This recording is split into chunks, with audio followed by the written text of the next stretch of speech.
Hablar del pasado en inglés puede parecer sencillo hasta que aparecen los verbos irregulares. Muchos estudiantes sienten que entienden la regla del ed, pero cuando llega el momento de contar una historia real en inglés, se bloquean. Y no es falta de inteligencia, es falta de estrategia. Después de trabajar con miles de hispanohablantes en mi academia digital Gringlés Fácil, noté algo muy claro. No necesitas aprender todos los verbos irregulares, solo necesitas dominar los correctos. Entonces, hoy vamos a ver otro grupo esencial que te va a permitir contar tus experiencias reales en inglés con mucha más seguridad. Entonces, let's begin. Aquí te tengo un recordatorio rápido. Los verbos regulares forman el pasado simplemente agregando una ed al final del verbo. Veamos 3 ejemplitos antes de hablar de los verbos irregulares. Considera el verbo trabajar. Work. ¿Ok? Work. Para decir trabajé, diríamos worked. O en este caso con el pronombre, I worked. ¿Ok? Colocamos la ed, decimos worked y listo. Ahora, considera jugar, que es play. En pasado, yo jugué, sería I played. ¿Ok? A diferencia de worked, donde la ed tiene el sonido de una t al final, esta forma suena más como una d, que es como una D muy débil. Played. Played. Entonces, eso es predecible. También quiero que consideres el verbo necesitar, que en pasado en inglés diríamos needed. Entonces, en presente, necesitar es need. En pasado, necesité o necesitó, dependiendo del pronombre, sería needed. Esa forma es la única de las 3 para los verbos regulares que la ed se pronuncia como si fuera una sílaba adicional. Escúchalo bien. I needed. Esa id al final es como otra sílaba. I needed.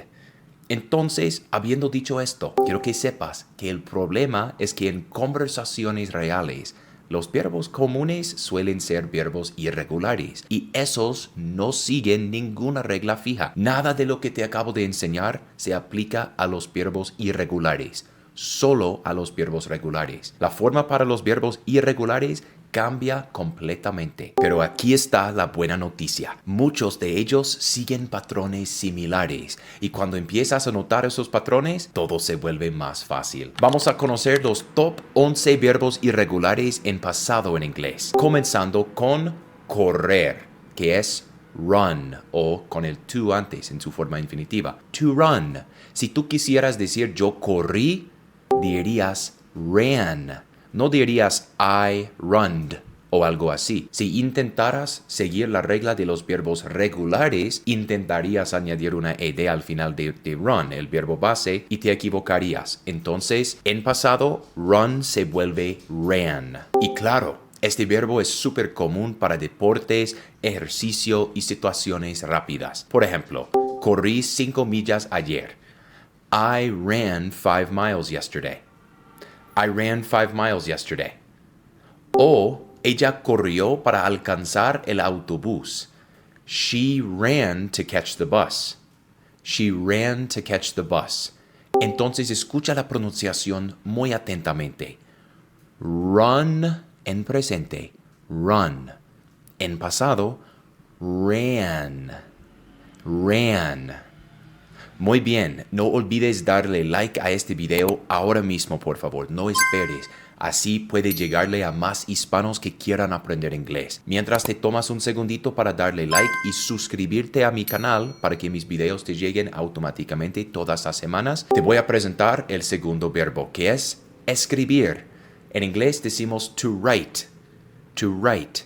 En pasado nunca decimos I writed, sino I wrote. Entonces en presente, write. En pasado, wrote. Este verbo, como bien sabes en español, es igual en inglés. Es fundamental para mensajes, emails, en tu WhatsApp, en el trabajo, en muchos sitios. Por ejemplo, escribí un correo esta mañana. I wrote an email this morning. I wrote an email this morning. Él escribió un libro. He wrote a book. He wrote a book.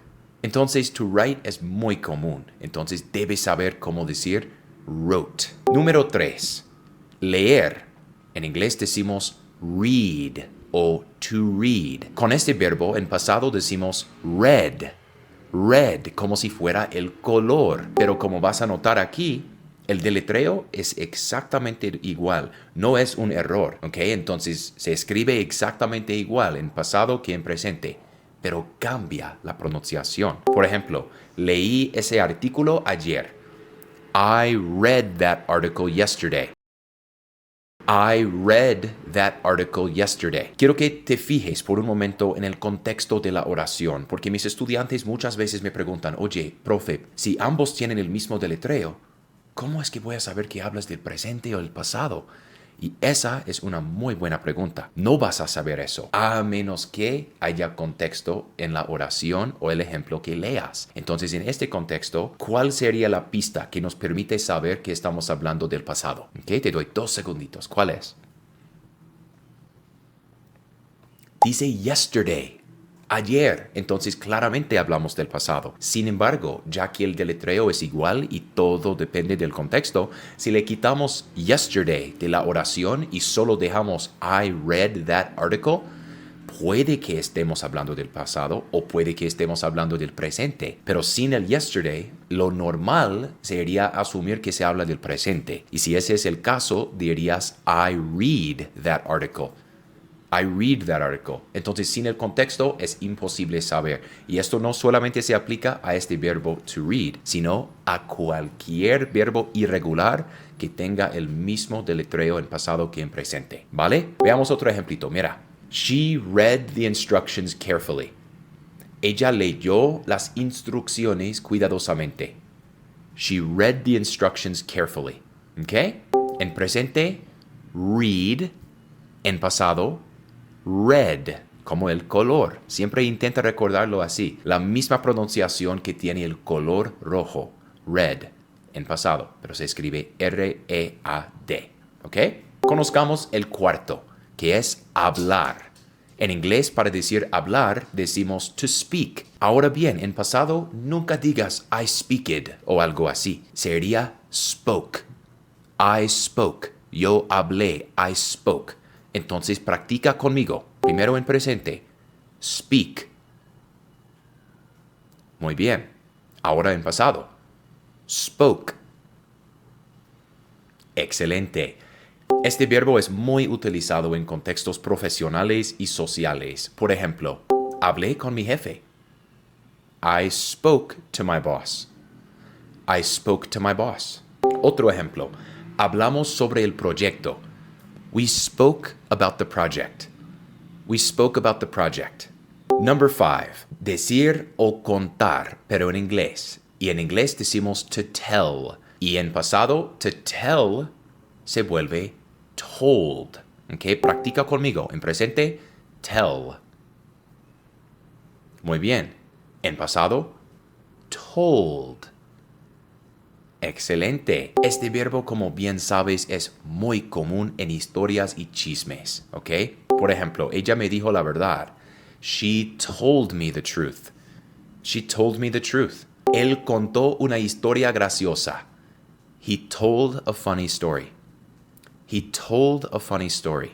Hey, real quick, antes de volver a la lección, te cuento que aprender inglés no tiene que ser frustrante ni aburrido. Y si sientes que estás empezando, o sea, desde cero, o que ya sabes alguito, pero todavía no llegas a un nivel intermedio, este mensaje es para ti. Mi próxima clase en vivo es gratuita, se hace en línea, en vivo, como dije, y no es para llegar a avanzado, es para que sepas exactamente qué hacer si hoy estás en básico o preintermedio y quieres dar ese salto real al nivel intermedio, pero sin perder tiempo ni confundirte con métodos que no son para tu etapa. Estás invitado, No te cuesta nada. Escanea este código QR si te gustaría venir en línea o haz clic en el link en la descripción inmediatamente debajo del videito, ¿ok? Puedes venir sin costo como dije. Y voy a explicarte por dónde empezar con tu inglés, qué pulir exactamente y en qué enfocarte utilizando la lógica del inglés nativo para que salgas de la clase con un plan clarísimo, ¿ok? Mientras te registras o también puedes registrarte después, ahora vamos a conocer el sexto verbo, que es conocer o reunirse. En inglés decimos meet. Meet tiene la misma pronunciación que la palabra carne en inglés, ¿ok? To meet. Se escribe diferente, pero tiene la misma pronunciación. Meet, M-E-E-T. Y adivina qué, en pasado su pronunciación suena así, met. En vez de meet, decimos met. Le quitamos una E del verbo en presente y ahora tenemos nuestro deletreo correcto en pasado y decimos met. Este verbo es clave para networking y experiencias sociales. Por ejemplo, si hablara de una amiga mía, podría decir, la conocí el año pasado. I met her last year. I met her last year. Otro ejemplo, nos conocimos en una conferencia. We met at a conference. We met at a conference. Number 7. Empezar. En inglés, para decir empezar, decimos to begin. To begin. También se dice to start, pero por ahora estamos hablando de to begin. Porque to start es un verbo regular. Esta lección se trata de los verbos irregulares. Entonces, begin en presente se convierte en began en pasado. Escucha. Primero el presente. Begin. Ahora el pasado. Began. ¿Ok? Begin, began. Realmente la segunda parte de la palabra es la parte diferente en pasado. En presente, in al final. En pasado, an. In, an. Begin, began. Esa es la diferencia y este verbo es muy útil para narrar procesos. Por ejemplo, la clase empezó a las 9. The class began at 9. The class began at 9. Empezó a llover. It began to rain. It began to rain. Number 8. Ganar, o en inglés, to win. To win. En pasado, to win se convierte en won. Won. El deletreo es diferente. Ya no es W-I-N, sino W-O-N. Y la pronunciación de won tiene literalmente la misma pronunciación que el número 1. Won. Win. Won. Y claro, este verbo es muy frecuente en deportes y logros. Por ejemplo, ganaron el partido. They won the game. They won the game. Ella ganó un premio. She won a prize. She won a prize. Number 9. Perder. En inglés, para decir perder, decimos lose. Lose. Y en pasado, la pronunciación para nada es igual. Lose se convierte en lost. L-O-S-T. Lost. Entonces, este verbo es importantísimo para experiencias y errores. Por ejemplo, perdí mis llaves. I lost my keys. I lost my keys. Perdimos el partido, desafortunadamente. We lost the match. O we lost the game. We lost. Number 10. Oír o escuchar. Hablo en este caso del verbo to hear, ya que también existe to listen, pero es diferente. Listen es un verbo regular, hear es un verbo irregular. Y solo para que lo sepas, hear se centra más en el hecho de que tus orejas, tus oídos, están oyendo algo, ¿okay? De forma pasiva o activa, no importa. Entonces, en ese sentido es más similar al verbo oír en español y es muy común para noticias e información. Considera el ejemplito que tenemos en la pantalla. Escuché un ruido extraño. I heard a strange noise. I heard a strange noise. Otro ejemplo. Ella escuchó la noticia ayer. She heard the news yesterday. She heard the news yesterday. Muy bien. Vamos con el número 11. El verbo construir. ¿Okay? Para decir construir en inglés, podemos decir to construct. que es la traducción literal, es un poco formal, no se usa tanto en la vida cotidiana, pero tampoco es un verbo irregular. To construct es un verbo regular. Entonces, no sé si sabías esto, pero para decir construir, igual podemos decir to build, ¿ok? Build. En pasado le quitamos la D y la cambiamos por una T. Y en vez de build, decimos built. Built. Entonces piénsalo, este verbo es útil para proyectos o para logros a largo plazo. Por ejemplo, construyeron una casa. They built a house. They built a house. Otro ejemplo, esta vez con un negocio. Construyó su negocio desde cero. He built his business from nothing. O from zero, también se podría decir. He built his business from nothing. Estos verbos irregulares se aprenden individualmente, pero antes de seguir, quiero contarte que si eres miembro VIP del canal, tienes una guía descargable con todos estos verbos, su pronunciación y muchos verbos más que no estamos viendo en esta lección. Entonces puedes recordar todo esto mucho mejor si fueras miembro del canal. En términos del costo, vale menos que un café al mes del Starbucks y además apoya muchísimo a nuestro canal. Si te interesa, puedes escanear el código en la esquinita del video o puedes ir directamente a la pestaña de membresías en mi perfil aquí en YouTube. Además de eso, por favor dale like al video si no lo has hecho y sigue este canal para que te lleguen mis lecciones. Pero quiero comentarte antes de finalizar que si tú dominas estos 11 verbos, ya puedes contar muchísimas experiencias reales en inglés, sin sonar robótico y definitivamente sin quedarte bloqueado. Por favor, no intentes memorizar todo hoy ahora mismo, simplemente empieza por practicar estos en frases reales. Repítelos, úsalos, escríbelos. Descarga la guía gratuita para los miembros VIP si es que eres miembro. La fluidez no se construye con presión, se construye con repetición inteligente. Y si esta clase te ayudó, por favor, considera ver otra clase conmigo en algún momento. De hecho, acaba de aparecer un cuadrito aquí donde te explico todo mi método. Totalmente gratuito en otro video aquí en YouTube. Si quieres conocer el método, haz clic en este cuadro para que nos veamos en la otra lección. Muchas gracias, nos vemos en la próxima. Hasta luego.